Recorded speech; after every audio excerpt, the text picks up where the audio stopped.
there, Griff Hamlin here from Blues Guitar Unleashed. Welcome and thanks for joining me today. In this video, I'm going to talk about a really cool sound, kind of a little bit more modern, but actually, I'll say a more precise fit for a minor blues. Now, if you think about a song like The Thrill Is Gone, which is probably I'll say one of the most famous minor blues ever, and it's in B minor, and it has in the turnaround what we call a flat 6. So if you go through the key of B, 1, 2, 3, 4, 5, 6, we have a flat 6. So in the key of B, instead of F sharp being the 5, G sharp being the 6, we have G natural as the flat 6. And some people play it as a dominant 7th. Sometimes I see it played as a major 7th. I'll say often when I play The Thrill Is Gone, I use the major 7th, but in many other minor blueses, I use the dominant 7th. And I think that's probably more common, around the world. So for that particular chord, there's an interesting thing that happens. And that particular chord right there lends itself very well to a scale called the Lydian Dominant scale. And I know that's a really kind of bizarre sound, but if you think about it, if you're familiar with what we commonly call a Lydian mode, it's a major scale with a sharp 4. And if you're familiar with what we commonly call a dominant scale or the Mixolydian mode, it's a major scale with a flatted 7th. So what we're going to have here is a Lydian Dominant, which is a major scale with both a raised 4 and a flatted 7th. It's only 2 notes different from a major scale. It's not nearly as difficult as you think. Let me show you. If my root was here on, let's say, a B flat, why not? B flat's as good as any, right? So from that B flat, I go up, that's the 6th fret on the 6th string. So I walk up as if it's a major scale. 1, 2, 3, B flat, C, D. But instead of the 4 being the E, I go to, or the E flat, I go to the E natural. So B flat, C, D, E natural. There's my F, the 5th, my G, the 6th. Instead of A for the 7th, I'm going to use A flat. And then I'm back to B flat again. B flat, C, D, E, F, G, A flat, B flat. And you can grab that C if you want. Theoretically, you can reach out and grab the D as well, but I won't. Now, it might sound a little bit kooky when you play it by itself. Although it's very common, you might recognize that as like the notes from the Simpsons theme. It happens to be fairly common in like TV and film music. But we don't, it's not the typical type of scale that as a blues soloist, we would jump into. But for more modern blues soloing, it's really very useful, and it's really not a big stretch. All right. But of course, it's one thing for me to talk about it. Let me show you it into practice. Now, I'm going to take it for my example. I'm going to go from B flat. I'm going to move it up to E flat. But nothing changes. Right? I can play it anywhere.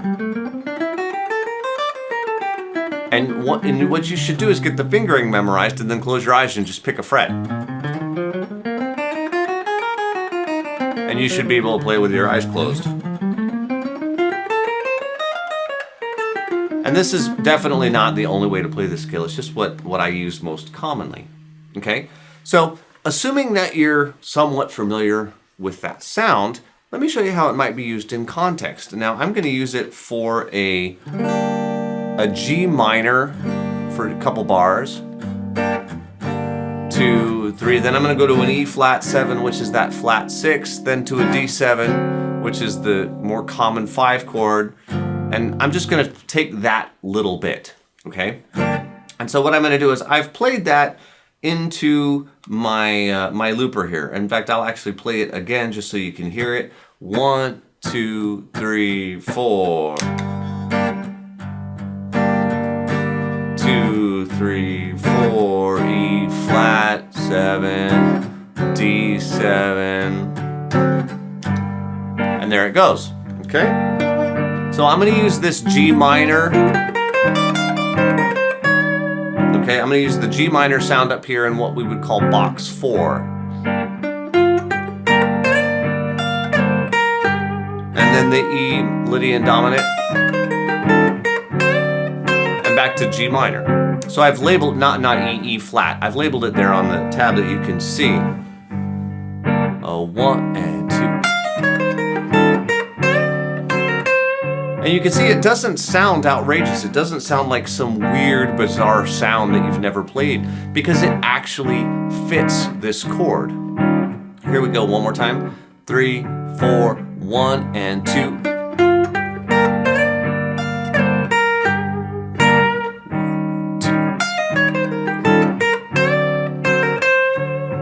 Okay, so let me break this down really quick for you. Starting at the 12th fret, the D on the 4th string, again, I'm thinking box 4, G minor.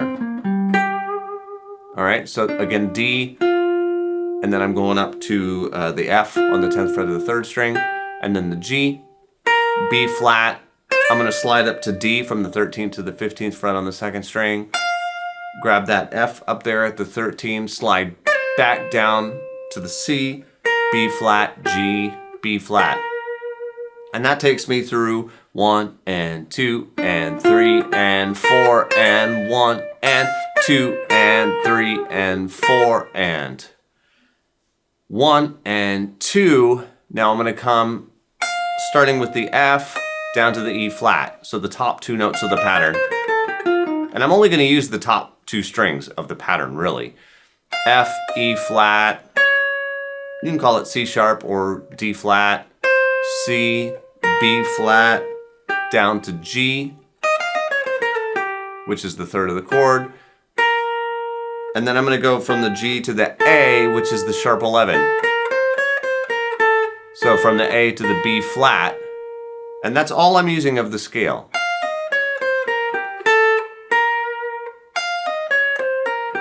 And I've put some pull-offs.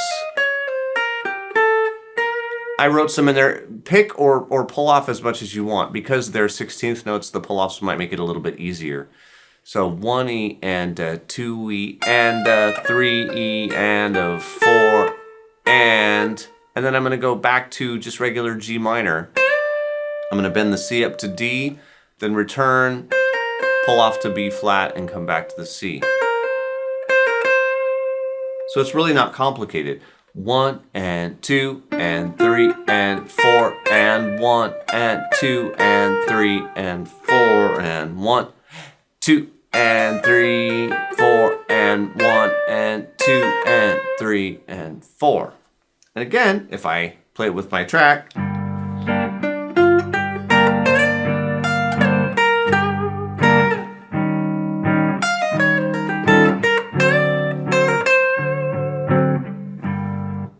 and of course, you know, if you don't have a looper, you've probably got a cell phone or you've got a computer. Just record yourself playing it a bunch of times. You know, a looper is nice because it'll loop it for me, but if you don't have that, just record it into anything. Just play those chords. It's really not a big deal. Don't worry about it, okay? Let's look at another way that I see this used. You may be familiar with a song by Stevie Ray Vaughan called Change It.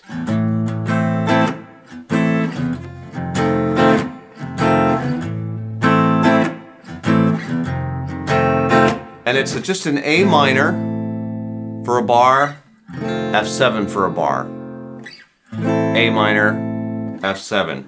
I actually used these same changes in a song I wrote called Almost Level with the Ground. It's a really fun kind of thing to play over because again, it's that minor 1 chord, the A minor, and then we have that flat 6 chord, the F7. So let me play that into my looper. 2, 3, 4.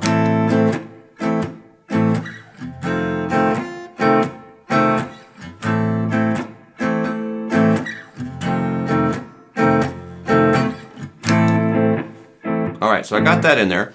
So now what I'm going to do is let's take a look at an idea. So what I'm going to do is I'm going to kind of put together a little idea where I'm going to go back and forth between a little A minor pentatonic, a little F Lydian Dominant, because it's an F7 chord, back to the A minor pentatonic, back to the F7. Check it out. 1, 2, 3, 4.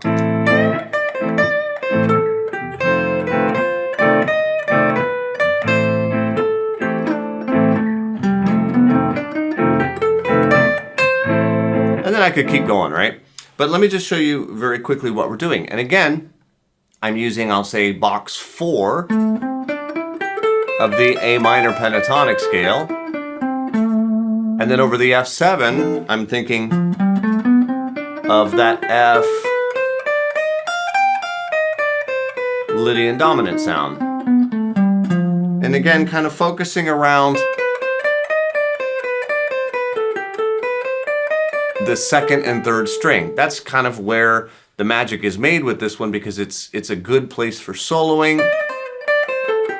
Plus, those 4 notes, 5 or 6 kind of in a row, really give the sound. You know, that gives the uniqueness to the sound. So for our A minor lick, 1, I'm bending that 15th fret up, come back, pull off twice from the D to the C, A, G, and now the F comes. So I'm going to go back to that 13th fret, and again, I'm just going to use this little group of 4 notes. 13, 12, 13, or, you know, C, B, C, D, E flat, D, B, D. And I do that because they're neighbor notes to the 13th fret. And that's something I really haven't talked about, but maybe we'll get into that later about how to kind of surround a target note. But we're definitely doing that, and now we're back at that 13th fret, which is the minor third of the A minor chord. And now we're going to walk down the pentatonic scale. A, G, I'm going to slide my E down to D, go down to the C with my first finger, A, G, and now I'm going to slide. The reason I'm sliding is now because I'm back on the F7, I'm just going to walk through the scale. A, B, C, D, E flat, F, G, A, B, D, C. And again, I'd kind of hold that. You could go on to anywhere from there, but at least you're approaching the new, you know, going back to the A minor sound from a good place. So if we do the whole thing in time, 1 and 2 and 3, 4, 1, 2, 3, 4, 1, 2, 3, 4. 1 and 2 and 3 and 4 and All right, and again, if I put it with my little looper, I'll let it start. 1, 2, 3, 4.